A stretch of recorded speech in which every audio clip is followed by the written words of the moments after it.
Bismillahirrahmanirrahim. Kita lanjutkan pembelajaran kita pada hari ini.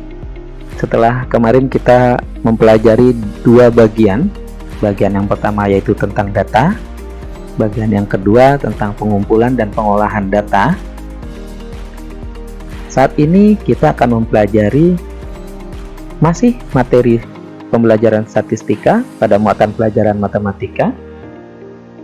Pada bagian ketiga, langkah-langkah penyajian informasi, yaitu menyajikan data. Langkah-langkah penyajian informasi. Menyajikan data. Langkah selanjutnya adalah penyajian data dalam bentuk diagram.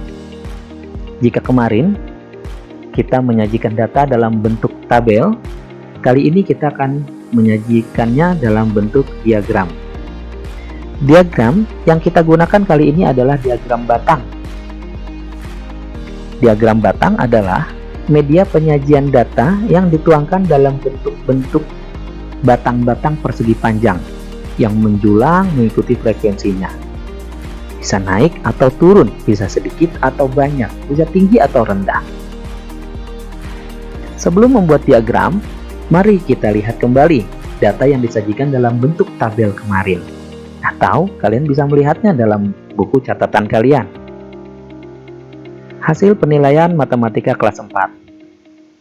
Nomor 1-8, nilai 60-100. Banyaknya siswa ada turut dan frekuensi. Kita perhatikan. Ini dalam bentuk tabelnya. Sekarang kita akan membuatnya dalam bentuk diagram batang.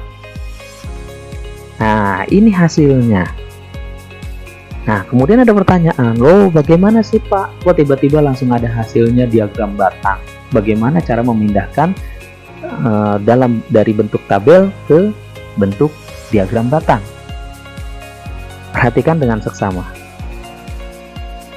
Kita lihat highlight ini. Nah, highlight nilai itu kita letakkan pada diagram batang bagian bawah. Nah, tentunya sebelum kita memindahkannya, kita harus membuat dulu format diagram batangnya. Ada garis vertikal, kemudian garis horizontal membentuk siku, kemudian kita buat angka-angkanya, nilainya itu berapa saja. Nilai 60, 65, 70, 75, 80, 85, 90, dan 100. Setelah kita membuat nilai, kemudian kita lihat di banyak siswa. Banyak siswa, kita ambil frekuensi saja. Nah, kita mulai dari angka 0, 1, 2, 3, 4, 5, 6. Walaupun tidak ada 0 di banyak siswa ini, tetap kita harus masukkan. Nah, begitu juga dengan 4. Walaupun tidak ada angka 4, tidak ada yang tidak ada siswa yang berjumlah 4 dalam nilai, kita tetap masukkan. Jadi berurutan dari 0, 1, 2, 3, 4, 5, 6. Nah, setelah itu kita masukkan. Saya ulangi lagi. Lihat ini nilai. Nah, nilai kita letakkan di bawah, kemudian banyak siswa kita letakkan pada garis vertikal. Setelah itu baru kita buat diagram batangnya. Nah, lihat diagram batang. Yang mendapatkan nilai 60, oh ada 3 orang. Yang mendapatkan nilai 65, ada 2 orang. 70, 75, 80, ada yang 5 orang. Kemudian 85, ada 3 orang. 90, ada 2 orang. 100, sebanyak 1 orang.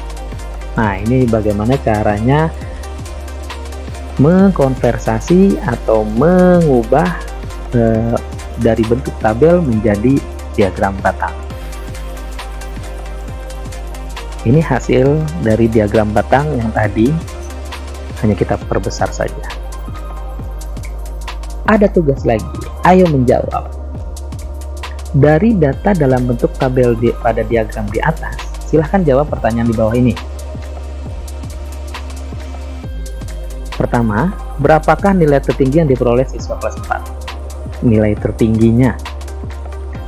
Nomor 2, berapakah nilai terendah yang diperoleh siswa kelas 4? Nilai terendahnya. Ketiga, berapa banyak siswa yang mendapat nilai 75? Nomor 4, berapa banyak siswa yang mendapat nilai 90? Kelima, berapakah nilai yang paling banyak diperoleh siswa kelas 4? Nilai yang paling banyak diperoleh. Yang keenam, nilai yang paling sedikit yang diperoleh siswa kelas 4. Nomor 7, jika di bawah nilai 70 wajib ikut remedial, berapa siswa yang ikut remedial? Nomor 8, ada berapa jumlah siswa kelas 4 yang ikut penilaian matematika? Dijawab pada buku tugas. Sekian statistika bagian 3 selesai. Silakan dicermati kembali, silakan dikerjakan latihannya. Sampai jumpa di bagian keempat.